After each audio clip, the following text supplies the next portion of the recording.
నమస్తే. Welcome to our channel. నేను ప్రియాంకారావు.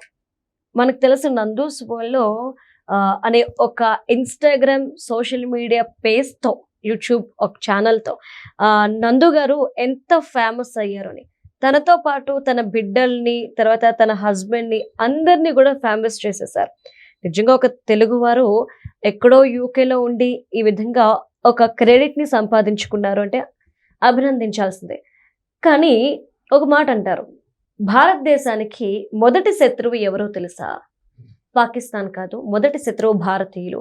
ఆ తర్వాత ప్లేస్ పాకిస్తాన్‌ది అని చెప్పేసి ఇది సినిమా డైలాగ్ కాదు. ఇప్పటికీ వాడుకలో ఉన్న వాస్తవం అని చెప్పి చాలా మంది రాజకీయ విశ్లేషకులు పెద్దలు అంటారు.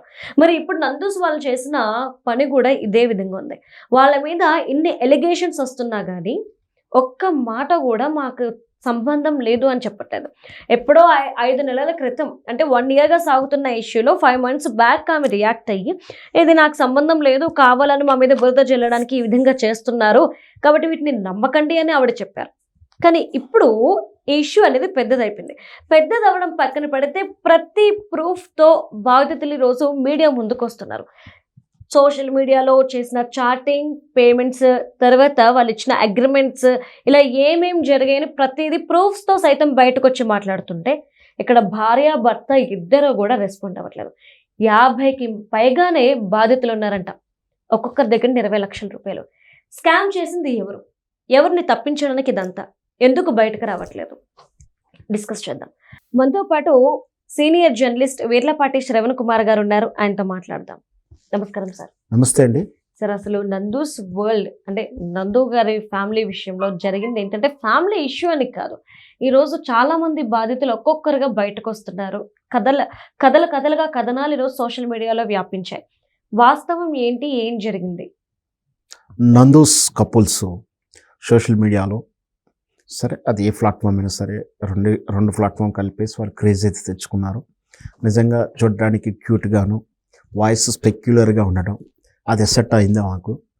సరే, ఎవరేం చేసినా వాళ్ళు ఎట్నుంచి చేశారు, కష్టపడి చేశారా, డబ్బులు తీసుకుని టైంపాస్ డబ్బులు ఉన్న వాళ్ళు చేశారని కాకుండా కంటెంట్ చూసినప్పుడు బాగున్నప్పుడు, ఇంట్రెస్ట్గా ఉన్నప్పుడు ఆటోమేటిక్గా ఫ్యాన్స్ పెరుగుతూ ఉంటారు.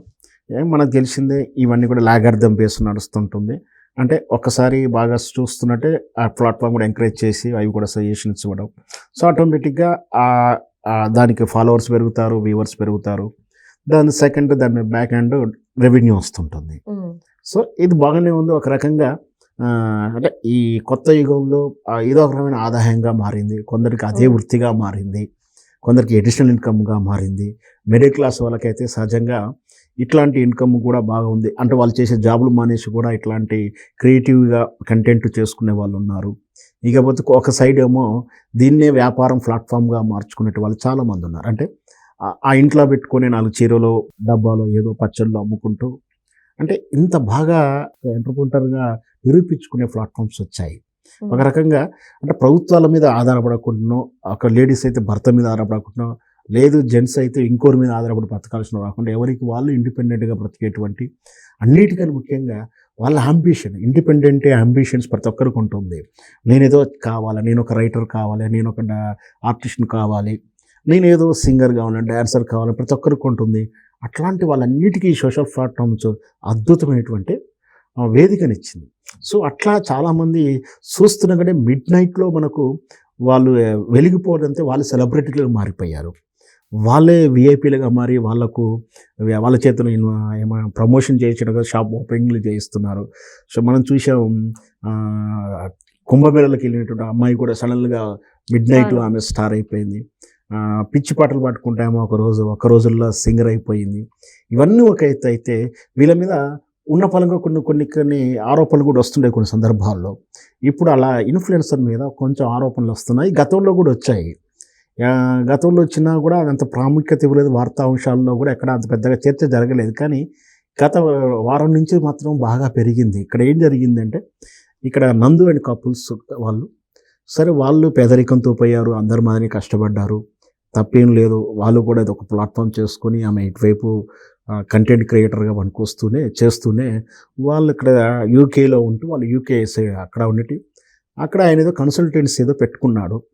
సరే ఇక్కడ మనకు అందుతున్న మీడియా సమాచారం ప్రకారం ఆయన ఒక కన్సల్టెన్సీ పెట్టుకుని సిఓఎస్ అంటారు, సర్టిఫికేట్ ఆఫ్ స్పాన్సర్షిప్ అనేది ఒకటి ఉంటుంది. అంటే విదేశాల్లోకి మనం వెళ్ళినప్పుడు, ఇప్పుడు ఇక్కడ ఇంగ్లాండ్ కాబట్టి ఇంగ్లాండ్కి ఎవరైనా మనం చదువు నిమిత్తం వెళ్ళినాం అనుకుందాం, 2 years కోర్సు 3 years కోర్సు, వెంటనే జాబ్ వచ్చి ఉంటే బాగుంటుంది, లేదా వెంటనే గ్రీన్ కార్డ్ ఎవరికి రాదు, ఎక్కడ కూడా ఏమంటే సిటిజన్షిప్ కార్డు రాదు, కొన్నాళ్ళు ఉంటేనే వస్తుంది. సో ఆ వచ్చే క్రమంలో మరి ఆ గ్రేస్ అంటే చదువుకునే పీరియడ్, టూరిస్ట్గా వెళ్ళిన వాళ్ళు లేదా ఇట్లా చదువుకోవడం వెళ్ళిన వాళ్ళు, వాళ్ళ పీరియడ్ అయిన తర్వాత కొంచెం గ్రేస్ పీరియడ్ 3 నెలలు 6 నెలలు మాత్రమే ఉండవచ్చు, వితౌట్ రీజన్ అక్కడ స్టే చేయవచ్చు. కానీ అంతకు మించి ఉండాలంటే మీరు అక్కడ ఏదైనా పని చేస్తుంటే అక్కడ అవసరం ఉందనిపించాలి, ఎవరైనా అంతే కదా. అక్కడ ఏం చేస్తుంటే నేను పలానా కంపెనీలో పని చేస్తున్నాను అని కాకుండా పలానా కంపెనీ ఇతను నా దగ్గర పని చేస్తున్నాడు అని చెప్పి సిఓఎస్ స్పాన్సర్షిప్ ఇస్తుంది. వీళ్ళు ఇక్కడ ఉండొచ్చు, వీళ్ళకి నేను పని ఇస్తున్నాను, సో వీళ్ళకి నేను స్పాన్సర్ చేస్తుంటాను అని చెప్పేసి ఒక సర్టిఫికేట్ ఇస్తే వాళ్ళు స్టేయింగ్ చేయడానికి అనుమతి ఉంటుంది, అంటే వాళ్ళ దగ్గర ఉద్యోగం చేస్తున్నట్టుగా అనుమతి ఉంటుంది. ఇక కొందరేమో ఇట్లాంటి ఈ సర్టిఫికేట్ విషయంలో ఏం చేస్తున్నారంటే ఊరికనే ఏదో కంపెనీ కొనేసుకుంటారు, అంటే సర్టిఫికేట్ తెచ్చుకుంటారు, మేము పలానా కంపెనీలో పనిచేస్తున్నామని తెచ్చుకుని అక్కడ అది చూపించుకుంటూ అఫీషియల్గా అలా ఉన్నా కూడా అన్అఫీషియల్గా ఆయన చదువుకుంటాడు, ఇంకో దగ్గర పార్ట్ టైం జాబ్ చేస్తుంటాడు, చిన్న చిన్న పనులు చేసుకోవడము ఏదో ఒకటి చేస్తుంటారు. ఇది కొంచెం ఫెసిలిటీగా ఉంటుంది, ఇది చట్ట ప్రకారం ఉపయోగం మెంటు వేరే ఉంది, కానీ దీన్ని ఇలా వాడుకుంటున్నారు. ఇక మార్కెట్లో వాటిని ఇప్పించడానికి కన్సల్టెన్సీలు తయారయ్యాయి. సో మనకి ఈ కన్సల్టెన్సీలో ఏం చేస్తారంటే ఏదో కంపెనీ నుంచి వాళ్ళు టైఅప్ అయ్యి వాళ్ళు సర్టిఫికేట్లు ఇప్పిస్తూ ఉంటారు. అట్లాంటి కంపెనీ ఏదో నందు హస్బెండ్ పెట్టినట్టుగా ఇక్కడ ఆరోపణల ద్వారా, విక్టిమ్స్ వారి ఆరోపణ ద్వారా చెప్తుంది. సరే ఆయన ఏం చేశాడంటే మీ అందరికీ సిఓఎస్ సర్టిఫికేట్స్ ఇప్పిస్తా అని చెప్పి పబ్లిక్ దగ్గర డబ్బులు తీసుకున్నాడని మరి ఇవ్వట్లేరని అంటుంది. ఇక్కడ 2 రకాలు ఉంటాయి, అంటే తాను ఎవరి దగ్గర సర్టిఫికేట్ తేవాలి కాబట్టి వాళ్ళన్నా మోసం చేసి ఉండాలి, లేదు ఇలా వాంటింగ్ తెలిసే వాళ్ళు మోసం చేస్తున్నారు, ఒరిజినల్ సర్టిఫికేట్ ఇవ్వట్లేము, ఇచ్చేది ఒరిజినల్ కాదు, అసలు ఎలాంటి కంపెనీ ఆర్డర్ లేదని తెలిసినా కూడా వస్తుందని చెప్పి ఇన్స్టాల్మెంట్కి వేసి, ఎవరైనా సరే ఇట్లాంటి పనులకి ఏంటంటే ఫస్ట్ ఇనిషియల్గా 1,00,000 2 లక్షలు ఇస్తారు, మళ్ళీ అప్రూవల్ అయిన తర్వాత ఎంక్వైరీస్కి ఉంటాయి కదా, ఇవన్నీ ప్రాసెస్ అయ్యి డైరెక్ట్ ఫైనల్ సర్టిఫికేట్ ఇచ్చినప్పుడు డబ్బులు ఇస్తారు. అట్లా ప్రాసెస్ ప్రకారం డబ్బులు తీసేసుకున్నారు, కానీ మాకైతే పని అవ్వలేదని చెప్పి విక్టిమ్స్ ఒకరు కాదు ఒక్కొక్కరు చెప్తా ఉన్నారు. అది ఊరికేం చెప్పట్లేదు, సోషల్ మీడియాలో వాళ్ళ వర్షన్లో వాళ్ళ ఓన్ అకౌంట్లో రిలీజ్ చేస్తూ ఉన్నారు. అంటే లీగాలిటీ ఉంది అని ఎందుకంటే ఆ విక్టిమ్ యొక్క బాధల్లో లీగాలిటీ ఉందంటే ఊరికనే అలిగేషన్ చేస్తలేరు, విక్టిమ్ బాధపడి చెప్తా ఉన్నారు, వాళ్ళ దగ్గర డాక్యుమెంట్ చూపించుకుంటూ మాట్లాడుతున్నారు. సో ఇక్కడ ఏదో జరిగింది మొత్తం మీద, ఎన్నాళ్ళైతే దాచుకున్నారు, లేదా 4-5 months కింద ఆమె ఖండించింది, మా మీద ఏదో కావాలని కుట్ర చేస్తున్నారు ఏదో చెప్పారు. బట్ ఇది కుట్రలా లేదు, నిజంగా వీళ్ళు తప్పు ఉన్నట్టుగా భావించవచ్చు. తప్పు లేకపోతే వీళ్ళే వచ్చేసి సో అండ్ సో మేము ఇలా తీసుకున్నాము, మేము ఇంతమందికి న్యాయం చేశాము, ఇంతమందికి చేయలేకపోయామనో, లేకపోతే మేము కాదు మమ్మల్ని పలానా వాళ్ళు పై వాళ్ళు సర్టిఫికేట్ ఇవ్వాల్సిన కంపెనీలు ఆలస్యం చేస్తున్నాయి, లేకపోతే వాళ్ళే చీట్ చేశారు, ఏదో ఒక ఎక్స్ప్లెనేషన్ ఇవ్వకుండా ఇలా చేయడం వల్ల ఖచ్చితంగా ఇక్కడ ఏదో సంథింగ్ మిస్టేక్ అని అర్థమవుతూ ఉంది. ఇంకోటి ఏంటంటే మీరు మొదట్లో చెప్పినట్టుగానే నమ్మిన వాళ్ళని మోసం చేస్తున్నారు. ఇక్కడ ప్రపంచం అంతా అలాగే ఉంటుంది, నమ్మని వాడిని ఎలా మోసం చేయం కదా, నమ్ముతాడుగా మనం ఎలా మోసం చేస్తావు, కాబట్టి నమ్మిన వాడిని మోసం చేస్తాను వాడు చెప్తా ఉంటారు. ఎందుకంటే నమ్ముతాడు కాబట్టి వాడు ఏం చెప్పినా కూడా ఎంత ఇవ్వమన్నా ఇస్తాడు, ఇచ్చిన అమౌంట్ తర్వాత తిప్పేసి నువ్వు తిట్టుకుని ఏం లేదు, ఊసినా తుడుచుకుని పోతామనే ధోరణిలో మనుషులు తయారయ్యారు కొందరు. సో అట్లాంటి వాళ్ళు ఏంటంటే నమ్మినా మోసం చేస్తున్నారు. ఇంకొక బాధాకరమైన విషయం ఏంటంటే ఇక్కడ మన ఊర్లో ఇక్కడలో అక్కడైతే పోట్ల ఇక్కడ విదేశాలకు వచ్చి వాళ్ళే బాధల్లో ఉంటూ వాళ్ళకే సర్టిఫికేట్ దేనికోసం అడుగుతున్నారు, వాళ్ళు అక్కడ ఉండలేక ఎస్కేప్ అంటే కొంచెం తప్పించుకుందాము, ఇక్కడ అయితే కష్టపడి రూపాయి సంపాదించుకుని ఎలిజిబుల్ తెచ్చుకున్న తర్వాత 4 రూపాయలు సంపాదించుకుందాం, పర్మనెంట్ కార్డు తీసుకుందాం, ఉద్యోగం తీసుకుందాం, అప్పటిదానికి ఏదో సర్టిఫికేట్ వాడుకుందాం అన్నటువంటి నిస్సహాయులు వాళ్ళంతా కూడా.